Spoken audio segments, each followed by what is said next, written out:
আসসালামু আলাইকুম ফয়সাল ভাই, ভালো আছেন? ওয়ালাইকুম সালাম ভাই, কেমন আছেন?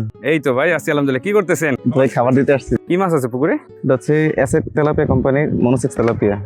মানে এসে বলতে কি সাকিব হ্যাঁ মোসেক্স তেলাপিয়া আছে? জি সাকিব তেলাপিয়া এটা। আচ্ছা, আমরা যতটুকু শুনতে পারলাম যে আপনি নাকি এসে তেলাপিয়া ভালো একটা রেজাল্ট পাইছেন এবং জি, মোটামুটি আলহামদুলিল্লাহ। সাফল্য অর্জন করছেন। জি আলহামদুলিল্লাহ। তো এই যে কিভাবে এই সাফল্যের দুয়ারে আপনি পৌঁছাইলেন, সাকিব এগ্রোর এখানে ভূমিকা কি, আর কোন পদ্ধতিতে আপনি চাষ করেন সেই বিষয়ে একটু কথা বলবো, সময় দেওয়া যাবে তো? অবশ্যই দেওয়া যাবে ভাই। আচ্ছা, তাহলে খাবার দেন। এটা কত মিলি খাবার? এটা হচ্ছে 2 মিলি খাবার। তাহলে আসেন একটু কথা বলি না? জি অবশ্যই, ঠিক আছে।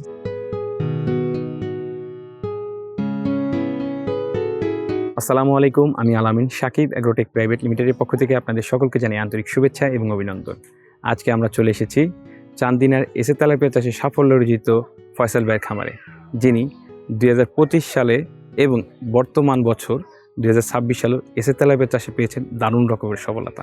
তো চলুন আর দেরি না করে চলে যাই ফয়সাল ভাইয়ের খামারে, যেখানে রয়েছে পরিশ্রম, পরিকল্পনা এবং আমাদের পণ্যের বাস্তব ফলাফল। তো ফয়সাল ভাই, প্রথমে আপনাকে ধন্যবাদ জানাই, আপনি আপনার মূল্যবান সময় আমাদেরকে দিয়েছেন। ভালো আছেন ভাইজান? আছি আলহামদুলিল্লাহ, ভালো আছি। আপনারা ভালো আছেন? এই তো ভাইজান আছি আলহামদুলিল্লাহ। তো ভাইজান, বর্তমানে তো আমরা আপনার একটা পুকুর পাড়ে দাঁড়িয়ে। জি, এই পুকুর সহ আপনার মোট কতটি পুকুর আছে? আমার টোটাল 2টা পুকুর। দুটোটা কি লিসে নেওয়া নাকি নিচে? দুটোটাই লিজে নেওয়া। এটা হচ্ছে আপনার, এটা আরেকটা আছে একটু দূরে, তো দূরত্ব একটু বেশি, 1 কিলোমিটার দূরে রাখা আর কি। এটা আমার এক মানে ছোট বোনের বাড়ির পাশে। এই যে দুইটা পুকুর বললেন লিজে নেওয়া, জি, এটা কত বছরের জন্য নিয়েছেন এবং কত টাকা পড়লো? এই পুকুরটা নিয়েছি 5 বছরের জন্য। এটা হচ্ছে 3,30,000 টাকা, 142 শতক। আর ওইটা হচ্ছে আপনার 65%, 80,000 টাকা 3 বছরের জন্য নেওয়া আমার। পুকুর তো তাহলে আপনার দুইটা। হ্যাঁ, দুটো। তো আপনি মাছ চাষের জগতে কতদিন যাবত আছেন? আমি 8 বছর ধরে মাছ চাষের সাথে আছি। তো এই 8 বছরে আপনি কি কি মাছ চাষ করছেন? আমি গত 6 বছর বাংলা মাছ চাষ করতাম। আর এই গত বছর থেকে এই বছর পর্যন্ত দ্বিতীয় বছরে আমি আপনার তেলাপিয়ার সাথে আছি। সাকিব এগ্রো তেলাপিয়া নিয়ে চাষ করতেছি। তো 1 বছর আমি চাষ করছি, দ্বিতীয় বছর আবার চাষের সাথে আসলাম আর কি। 2026 সালের এসে তেলাপিয়া পোনার দাম নির্ধারণ করা হয়েছে প্রতি পিস 1 টাকা 45 পয়সা করে। তাহলে আর দেরি কেন, আজই এসে তেলাপিয়া পোনার অর্ডার করুন এবং প্রায় 0% মৃত্যু হারে পোনা ডেলিভারি গ্রহণ করুন। আচ্ছা ভাই, এই যে দীর্ঘ 8 বছর যাবত আপনি মাছ চাষ করতেছেন, মাছ চাষে কি আপনার কখনো মনে হয়েছে যে লস আছে? না, সঠিক পরিচর্যা এবং সঠিক পদ্ধতিতে চাষ করতে পারলে মাছ চাষে কখনো লস হয় না। কারণ আমার কাছে মনে হয়েছে যে আমি মাছ চাষে কখনো লস হয় না, আমি যেটা ফিল করতেছি। এই মাছ চাষের পাশাপাশি আপনি কি করেন? আপনার কি অন্য কোনো ব্যবসা আছে, না মাছ চাষে আপনার মূল পেশা? মাছ চাষের পাশাপাশি আমার বাজারে মোবাইল দোকান আছে, মোবাইল সার্ভিসিং এর আমি কাজ করি এবং মোবাইল বিক্রিও করি আর কি। বাজারে 2টা দোকান আছে আমার। এই যে বর্তমানে যে পুকুরটার সামনে আমরা দাঁড়িয়ে আছি, জি, এই পুকুরে এখন কি মাছ আছে? এসে তেলাপিয়া চাষ হচ্ছে আমার প্রধান চাষ, আর সাথে বাংলা মাছ দেওয়া আছে। আচ্ছা, এখানে এসে তেলাপিয়া এবং বাংলা মাছের ঘনত্বটা আপনি কত করে দিয়েছেন? 250 হচ্ছে প্রতি শতাংশে আমি তেলাপিয়া দিছিলাম, আর বাংলা মাছ দিছি আপনার শতাংশে 4টা করে দিছি আর কি। আমি প্রতি শতাংশে 4টা বাংলা মাছ দিছি। এই যে আপনার পুকুরটায় এসে তেলাপিয়া রয়েছে, এটার বয়স কতদিন? আজকে 89 দিন বয়স। আচ্ছা, এই যে 89 দিনে আপনার এসে তেলাপিয়া কয়টা কেজি আসছে? এখন বর্তমানে 60টাই কেজি আছে আমার। আচ্ছা, এই যে 89 যে দিন, এই 89 দিনকে আপনি একই পুকুরে রাখছেন মাছ? একই পুকুরে ছিল, আমি নার্সিংটা আলাদা একটা পার্ট করে জাল দিয়ে নেটিং করে তারপর আপনার ওইখানে নার্সিং করে পুকুরে গনে ছেড়ে দিছি আর কি, চাষে দিছি। একটা পুকুর থাকতে সেখানে যে আবার নার্সিং এর জন্য আলাদা পার্ট করলেন, এটা কেন করলেন? কারণ হচ্ছে নার্সিংটা এটা অল্প জায়গায় করাটা ভালো। আমি খাবারটা দিতে পারবো সুন্দরভাবে, মাছগুলো এক ঘুরে ঘুরে দিতে পারবো। এক্সাম পুরো পুকুরে দিতে গেলে আমার অনেক সময় লাগবে, বা মাছগুলো একত্রে নাও আসতে পারে। এই জন্য আপনাদের যেই গাইডলাইন বই ছিল, এখানে বলা ছিল যে শতাংশ সর্বোচ্চ 2,000 মাছ দিতে পারবেন। ওইরকম একটা গাইডলাইন হিসাব করে আমি একটা জায়গা নিছি, নিয়ে ওইখানে একটা নার্সিংটা করছি। নার্সিংটা করে তারপর ওইখান থেকেই চাষে দিছি একই পুকুরে। শুধু নেটটা আমি মাছটা গণনা করে এপাশে ছাইরা নেটটা উঠিয়ে দিছি। পুরো পুকুরে এখন মাছ আছে আর কি। আচ্ছা ফয়সাল ভাই, এই যে সাথী ফসল হিসেবে আপনি বাংলা মাছ দিয়ে রাখছেন, এটা দেওয়ার কারণটা কি? এটা দিলে কি কোনো মাছের ক্ষতি হয়? সাথী ফসলটা তো কারণ হচ্ছে মাছের তো আপনার স্তর আছে, বিভিন্ন স্তর আছে। ওই স্তরটা নিম্নটা ঠিক রাখার জন্য আর কি। দেখা গেলো নিচের স্তরের জন্য কিছু মাছ দিতে হয়, উপরের স্তরের জন্য কিছু মাছ দিতে হয়। বন্টনটা যে সঠিকভাবে হয় সেজন্যই সাথী মাছটা দেওয়া। এক্ষেত্রে তেলাপিয়ার কোনো সমস্যা হয়? তেলাপিয়া কোনো সমস্যা নেই। তেলাপিয়া সব মাছের সাথেই চাষ করা যায়। আমি এটা দেখলাম, চাষ করে গত বছরও চাষ করলাম, এই বছর চাষ করে বুঝতেছি যে আপনার সব মাছের সাথেই তেলাপিয়া ভালো রেজাল্ট আসে। আচ্ছা, যে পূর্বে অর্থাৎ গত বছর আপনি বললেন তেলাপিয়া চাষ করছেন, জি। এটা কি এসে তেলাপিয়া না অন্য কোনো কোম্পানির তেলাপিয়া? না, এসে তেলাপিয়া ছিল আমার। এসে তেলাপিয়া অল্প নিছিলাম আমি আনার পর একটু নার্সিং করে একটু বড় করে, বেশি বড় করে নি তখন আপনার, তখন 60-65টা কেজি ছিল। তখন আমি মাছটা ছাড়ছিলাম পুকুরে। ছাড়ার পরে দীর্ঘদিন রেখে দেখলাম যে এটা কেমন কোনো সমস্যা করে কিনা, বা কোনো ধরনের কোনো সমস্যা ফেস করি কিনা। দেখার পরে দেখলাম যে না, আমি খুব ভালো রেজাল্ট পেয়েছি। পরবর্তীতে বড় করে এই সিদ্ধান্তটা নেওয়া আর কি। আমার এই 30,000 মাছের অর্ডার করছি, এখন চাষে দিলাম এই জন্য। প্রথমবার চাষ করলেন, সেই মাছটার কতটুকু সাইজ পর্যন্ত আপনি করেছিলেন এবং কতটুকু সাইজ করে বিক্রি করেছেন? আমি একটু দীর্ঘদিন রাখছি, মোটামুটি 8 মাসের মতো আমি পালন করছিলাম। আমার 1 কেজি 100 গ্রাম পাইছি এভারেজ আমি সাইজটা যেটা ছিল। এই যে দীর্ঘ 8 মাস সময় এসে তেলাপিয়া যে চাষ করলেন, এত বড় হলো মাছ, আপনি কি কোনো ডিমের সম্মুখীন হয়েছেন? না, কোনো ডিমের সম্মুখীন হয়নি। এসে তেলাপিয়া কোনো ডিম দেয়নি না, আপনার পুকুরে? কোনো ডিম দেন, কোনো সমস্যা হয়নি আমার। তারপরে আপনি বর্তমানে কত হাজার মাছ চাষ করছেন এসে তেলাপিয়া? 30,000 আমি নার্সিং করছিলাম। নার্সিং করার পরে আমার মাছগুলো দেখে আমার এলাকার কিছু ভাই আছে, উনি দেখে মাছের কালারটা দেখে উনি খুব পছন্দ করছে। উনি আমাকে অনেক রিকোয়েস্ট করা শুরু করলো। আমার প্ল্যান ছিল আমি মাছগুলো সম্পূর্ণই চাষে দেবো, দেওয়ার পর ওইখান থেকে 3টা কেজি এনে অর্ধেক বিক্রি করে ফেলবো, আর কিছু মাছ আমি গত বছরের মতো 1 কেজি করবো। আমার একটা প্ল্যান ছিল এরকম। তো ভাই অনেক রিকোয়েস্ট করতেছে যে ভাই আমাকে কিছু মাছ দাও। তো উনি এখান থেকে 12,000 মাছ নিয়ে নিছে আর কি। 12,000 মাছ ওনার কাছে আমি বিক্রি করে দিই, আর বাকি মাছগুলো আমি এখন চাষে রাখছি। মানে এটা বড় করবে? হ্যাঁ, এটা বড় করবে।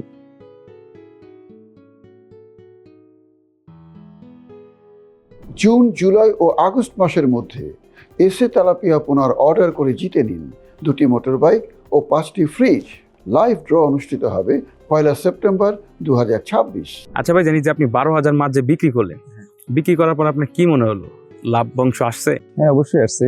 অবশ্যই আমি যেটা আমার চাহিদার চেয়ে বেশি আসছে। চাহিদার চেয়ে বেশি আসছে। আচ্ছা, এসে তেলাপিয়া নার্সিং করে বিক্রি করছেন, তাতেও লাভ পাই? হ্যাঁ, আলহামদুলিল্লাহ। মাছের কালারটা খুব সুন্দর। যে দিনই আসছে উনি প্রথমে 7,000 মাছ দিছিল, তো 7,000 মাছ একজন ওনাকে দিছিলাম। উনি ওইটা পরে আবার মাছ নেওয়ার জন্য আবার আসছে যে আমার আরো দিতে হবে। তারপর উনি এখান থেকে আরো অতিরিক্ত 5,000 নেয়। তাহলে আপনার পুকুরে এখন 18,000 মাছ রয়েছে। 18,000 মাছ আছে। হ্যাঁ। আচ্ছা, যে পূর্বে যে তেলাপিয়াটা চাষ করলে, পূর্বের তেলাপিয়ার মতো এই বর্তমানে যে তেলাপিয়া চাষ করতেছেন, এটাও কি চাইলে 1 থেকে 2 কেজি করা সম্ভব? হ্যাঁ, অবশ্যই সম্ভব। সেক্ষেত্রে কি কোনো প্রকার ডিম দেওয়ার সম্ভাবনা আছে? না, আশা করি হবে না। আমি তো এখন যে অবস্থায় আছে, আমি মাছগুলো কাউন্ট করে দেখছি, খুব ভালো একটা অবস্থায় আছে। গত বছর যেরকম অবস্থায় ছিল সেম, আমার মনে হয় না যে কোনো সমস্যা হবে। কারণ এখন তো চাষে আছে, 60টা কেজি আছে। আশা করি কোনো সমস্যা হবে না, কারণ গত বছর আমার খুব একটা দৃঢ় বিশ্বাস ছিল, এবছর এটা থাকবে ইনশাল্লাহ। আচ্ছা ফয়সাল ভাই, যে আপনি বড় করতে চান মাছ, হ্যাঁ, এটা কি কারণে করতে চান? বড় করার কারণ হচ্ছে আমার এলাকায় ছোট মাছের চেয়ে বড় মাছের চাহিদাটা অনেক বেশি। এটা দাম পাওয়া যায়, মার্কেটে অনেক ভালো একটা রেট পাওয়া যায়। আর আমি একটা শৌখিন মানুষ, আমি মাছ একটু বড় করতে পছন্দ করি, এটাই হচ্ছে মেন উদ্দেশ্য। আর বাজারে খুব চাহিদা, এটা আমি দেখতে পাচ্ছি যে আমার ছোট মাছের যে চাহিদাটা থাকে আর বড় মাছটা অনেক বেশি চাহিদা থাকে। এই জন্যই আমি একটু বড় করে মাছটা বাজারজাত করি আর কি। এসে তেলাপিয়া চাইলে বড় করা যায় এবং চাইলে 3 কেজি করে বিক্রি করা যায়, কোনো হ্যাঁ, সমস্যা নেই। অবশ্যই। হ্যাঁ। এখন আমরা একটু জানতে চাচ্ছি, এই যে এসে তেলাপিয়ার কোম্পানি সাকিব এগ্রোর সাথে আপনার কিভাবে যোগাযোগ হলো? সাকিবের সাথে যোগাযোগটা হচ্ছে, আমি প্রথমত এক জায়গা থেকে আমার এক ভাই ছিল, ওনার সাথে উনি মাছটা আনছে। ওনার মাছটা দেখি আমার খুব ভালো লাগছে, তখন আমি সাকিবকে চিনতাম না। তো ওনার কাছে মাছটা দেখার পর মাছটা দেখি আমি একটু মনে হচ্ছে যে চাষে দেওয়া যাবে। মাছের কালারটা এবং মাছের যে মানে আপনার বডি ওয়েটটা, মানে বডির যে গঠনটা ছিল, আমার কাছে খুব ভালো লাগছিল। তো আমি এই জন্য এখান থেকে প্রথমে কিছু মাছ ওনার মাধ্যমে আনি। আমি জানি না যে আসলে কোন কোম্পানির মাছ ছিল। কিছুদিন চাষ করার পরে উনি বললো যে এটা তো সাকিব এগ্রোর মাছ, তুমি এটা দেখো, ফেসবুকে অথবা ইউটিউবে সার্চ করলে পাইবা। তারপর আমি ইউটিউবে আপনাদের ভিডিওগুলো দেখে এই মাছটাও ছিল, তখন থেকে যোগাযোগ শুরু করি যে ভাই কীভাবে আনা যায়, কী করা যায়, বা কীভাবে আনলে আমার জন্য সহজ হবে। দেখলাম যে আপনারা যোগাযোগ করাতে একদম ইজি। আপনারা বলেন যে আপনি অর্ডার কিছু কনফার্ম করেন, আমরা আপনার মাছটা আপনার এখানে পৌঁছে দেবো। তো আমার কাছে আরও সহজ মনে হলো যে আমি যেখান থেকে মাছটা নিজে যে আনতে হইতো, এখানে আমি পুকুর পাড়েই পাবো, আমার জন্য আরও সহজ হলো। তো এইভাবেই এই বছর আমি মাছটা আনা আর কি। এই যে এসে তেলাপিয়া কোম্পানির সাথে যোগাযোগ করলেন, চাওয়া মাত্র কি তারা মাছ দিয়ে দিছে?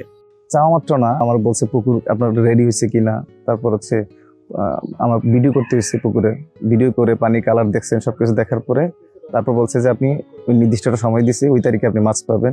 ঠিকই ওই দিনে মাছ আমি হাতে পেয়েছি। তারা কি পুকুর রেডি করার জন্য কোনো গাইডলাইন দিছিল? কি জিনিস প্রয়োগ করতে হবে আমাকে গাইডলাইন দিছে, যে এই সময়টা এটা করেন, লবণ প্রয়োগ করেন, পানি কালারটা ঠিক আছে কিনা আমাদেরকে একটু দেখান। তো সবকিছু ভিডিও পাঠানোর পরে আমাকে বলছে হ্ঁ আপনার পুকুর এখন রেডি আছে, আমরা আপনাকে মাছটা পাঠাবো। কবে পাঠানো যাবে, আমার একটা নির্দিষ্ট সময় আছে, আপনার সুবিধা হবে কিভাবে। তখনই আমি একটা রেট বলছি, এইভাবে দেন। তারপর ওই দিনই আমার মাছটা দিছে। আচ্ছা, মানে এইভাবে আপনি যোগাযোগ করে সাকিব এগ্রো থেকে এসে তেলাপিয়া মাছটা আনলেন। আচ্ছা ভাই, এই যে আপনি বললেন যে পুকুরটা রেডি হয়েছে কিনা জানতে চাই, পুকুরটা আপনি কিভাবে রেডি করলেন? মানে আপনি প্রথমে বলছিলেন যে পুকুরের কিছু অংশ জায়গা আপনি আলাদা করলেন, এটা কত শতাংশ করছিলেন?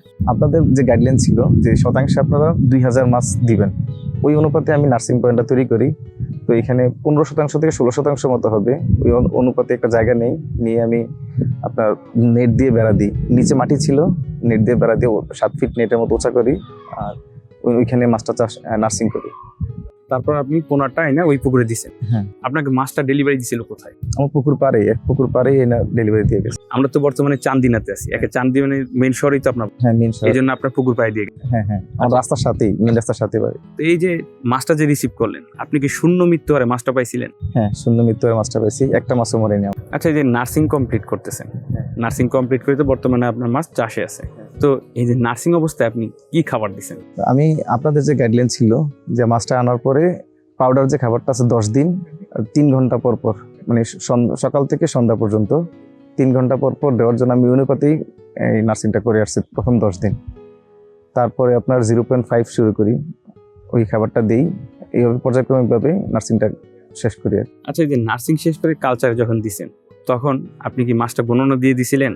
কালচারে দেওয়ার সময় হ্যাঁ গণনা করে দিছি। আপনার যেহেতু একই পুকুর, আপনার তো নতুন করে পুকুর প্রস্তুত করতে হয়, না। কিন্তু আপনি কতদিন নার্সিং যেন করছিলেন? আমি 45 দিন করার কথা ছিল, আমি একটু বাড়িয়ে রাখছিলাম, কয়েকটা দিন বাড়িয়ে একটু মাছটা একটু বড় শেষ করে তারপর পুকুরে দিই আর কি। 45 দিন প্লাস করছেন, 45 দিন প্লাস। তার মানে আপনার অ্যারাউন্ড দ্বিতীয় টাইমে পুকুরের পরিচর্যার বিষয়টা চলে আসছে। আপনি কি পুকুরের পরিচর্যাটা করেই তারপর মাছ ট্রান্সফার করছিলেন? পুকুরটা আমার একসাথেই ছিল, তো আমি প্রতি মাসে যেই আমার সিস্টেমটা ছিল, আমি প্রতি 25 থেকে 30 দিনের মধ্যে, এর মধ্যেই নির্দিষ্ট সময়ের মধ্যে পুকুর পরিচর্যা কাজগুলো করি। কালচারে যে দিলেন, এখন আপনি কি খাবার দিচ্ছেন, ভাসমান না ডুবন? সমান খাবার দিচ্ছি, কত মিলি খাবার দিচ্ছেন? বর্তমানে 2 মিলি খাবারটা দিচ্ছি। আপনার মাছ তাহলে কয়টা কেজি আছে বর্তমানে? 7 কেজি আছে, আমি এটা পরিবর্তন করে 3 মিলিতে নিয়ে যাব। কোন সময় কতটুকু খাবার দিতে হবে এবং খাবারের পরিমাণ কতটুকু দিতে হবে, এই সম্পর্কে জানেন কিভাবে? আমি আপনাদের যে একটা বই পাইছি, বইয়ের মধ্যে সমস্ত তথ্য দেওয়া আছে যে কখন কিভাবে খাবারটা দিতে হবে, ওই অনুপাতে আমি একদম মানে মেপে কতটুকু হলো, ওজনের বাইরে কখনো এলোমেলো খাবার দিই না। প্রতি সপ্তাহে একবার ওজন করি, কয়টা মাছ আসলো, কতটুকু খাবার দিতে হবে, বই দেখি, গাইডলাইন অনুপাতে আমি খাবারটা দিচ্ছি। আচ্ছা, এই যে এসে তেলাপিয়া আপনি আগেও করছেন, এখনো করতেছেন, আজকে মনে হয় 99 দিনের কথা বলতেন। হ্যাঁ 99 দিন আছে। তো 99 দিনে আপনার মাছ 60 কেজি আছে। হ্যাঁ। এই 99তম দিনে বা পূর্বে যখন এসে তেলাপিয়া চাষ করছেন, এই সময় কি আপনার এসে তেলাপিয়াতে কোনো রোগ বিসুখ হয়েছিল? না, আমি কখনো আলহামদুলিল্লাহ কোনো প্রবলেম পাইনি এখনো পর্যন্ত। এই যে মাছটা 60 কেজি আছে, এটা আপনি কতদিন পর বাজারজাত করতে যাচ্ছেন? আমার ইচ্ছা আছে একটু বড় করে ছাড়বো আর কি, তো আমি আরো মিনিমাম আরো 3 মাস উপরে রাখবো, মানে টোটালি 6 মাস। বর্তমান যে গ্রোথ আছে, এটা অনুযায়ী 6 মাসে কয়টা কেজি আসতে পারে? আরো 3 মাস চাষ করলে আমার মনে হয় আর কি, যতটুকু করতেছি আমি, হয়তো 700 থেকে 800 গ্রাম এরকম একটা সাইজ আসবে। পূর্বেও তো করছেন, অভিজ্ঞতা তো আছে। কিন্তু আমি 8 মাস করছিলাম, আমি আর এখন 2 মাস একটু কম করবো। ওই হিসাবে এখন যেই আগে তো অত খাবারও দিইনি, পরিমাণ বুঝি নাই, এলোমেলো চাষ করছি, যার কারণে আমার সময় লাগছে বেশি। তো আশা করি ইনশাল্লাহ এবার যেভাবে করতেছি আমি সমস্ত মানে রেজাল্টটা কাউন্ট করে বুঝলাম আর কি, যে একদম মানে আমার মনে হয় যে আগের থেকে এখন অনেক ভালো রেজাল্ট পাচ্ছি আমি, আর একটু সময় কম লাগবে আমার মনে হয়। জুন, জুলাই ও আগস্ট মাসের মধ্যে এসে তেলাপিয়া পোনা অর্ডার করে জিতে নিতে পারেন 2টি মোটর বাইক ও 5টি ফ্রিজ। লটারির লাইভ ড্র হবে 1 সেপ্টেম্বর। আচ্ছা ভাইজান, ওই যে আরেকটা পুকুরের কথা বলেন, ওই পুকুরে বর্তমানে কি মাছ আছে? ওইটাতে আমি এখনো শুরু করিনি, আমার এই পুকুরটা আমি 3 মাস পরে তুলবো। আমার একটা পূর্বে থেকে মজুদটা ঠিক রাখার জন্য আমি ওইখানেও নার্সিং করব। কি নার্সিং করবেন? এসে তেলাপিয়া আবার আনবো, এনে আবার নার্সিং করবো এখানে, যেন আমি এই মাছটা ওঠানোর সাথে সাথে এখান থেকে এনে এখানে দিতে পারি। এইখানে ওইটা থেকে এই পুকুরে দিবেন, তাহলে এটার লাভ হয় কি? লাভটা হচ্ছে আগে যদি আমি নার্সিংটা করে ফেলতাম এক জায়গায়, তাহলে আমার এখানে 3 মাস থেকে 4 মাস রাখলে আমার মাছটা একদম আমি বাজার করতে পারবো। দেখা গেলো বছরে আমি 3 বার করতে পারবো মিনিমাম। 4 মাস করে রাখলাম এখানে, 2 মাস নার্সিংটা আমার এখানে হয়ে গেল, তাহলে আমার জন্য একদম সহজ হয়ে গেল। আমি বছরে 3 বারই বাজারজাত করতে পারবো। আপনি প্রফিটটা রিসাইকেলের মতো ঘুরাইতে পারবেন। হ্যাঁ, বছরে 3 বার অনায়াসে করতে বলে সেক্ষেত্রে তো প্রফিট ভালো। অবশ্যই। আর এসি তেলাপিয়া কেন করতেছেন? আমার একটা আত্মবিশ্বাস চলে আসছে আমার মাছটার প্রতি, এই আত্মবিশ্বাস থেকেই আমি চাচ্ছি যে আবার এটাই করব।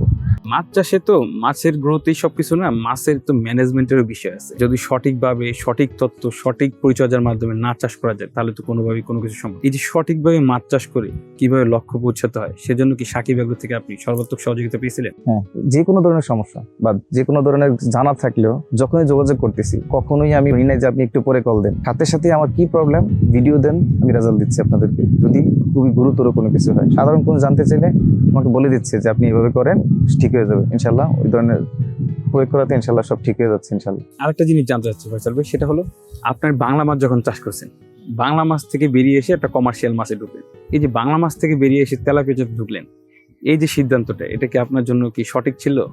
2টা কারণ আমি ফেস করতাম। প্রথমত হচ্ছে বাংলা মাছ খুব সহজে অক্সিজেন ফোল্ড করে, আর দেখা যাচ্ছে মাছগুলো অনেক বড় করলাম, হঠাৎ করে একটা অক্সিজেন ফোল্ড করলো, তখন আমি অনেকটা পিছিয়ে যেতে হইতেছে।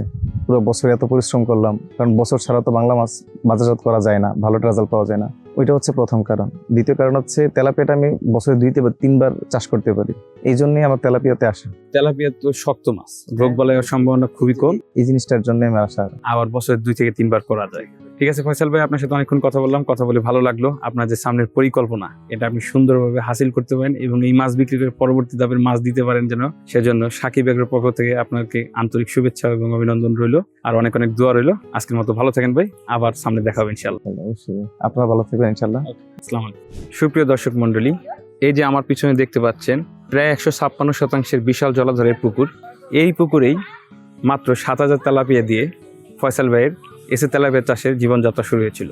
এবছর তিনি 30,000 এসে তেলাপিয়া চাষ করেছেন এবং ভালো একটা রেজাল্ট পেয়েছেন এবং সাফল্য অর্জন করেছেন। তিনি অন্য ব্যবসা করে, ব্যবসার পাশাপাশি এই ব্যবসাও তিনি সুন্দরভাবে চালাতে পারছেন, কারণ এসে তেলাপিয়া খায় কম বারো বেশি, পাশাপাশি এসে তেলাপিয়ার ম্যানেজমেন্ট এবং গাইডলাইন। তো আপনারা যদি অন্যান্য ব্যবসার পাশাপাশি মাছ চাষে লাভবান হতে চান, তাহলে আপনাদের প্রয়োজন এসে তেলাপিয়া চাষ করা। তো এসে তেলাপিয়া চাষ করতে এবং এসে তেলাপিয়া অর্ডার করতে আজই এসে তেলাপিয়ার কোম্পানি সাকিব এগ্রোতে যোগাযোগ করুন। যোগাযোগ করতে নিচে দেওয়া স্ক্রিনে নাম্বারে ফোন দিন।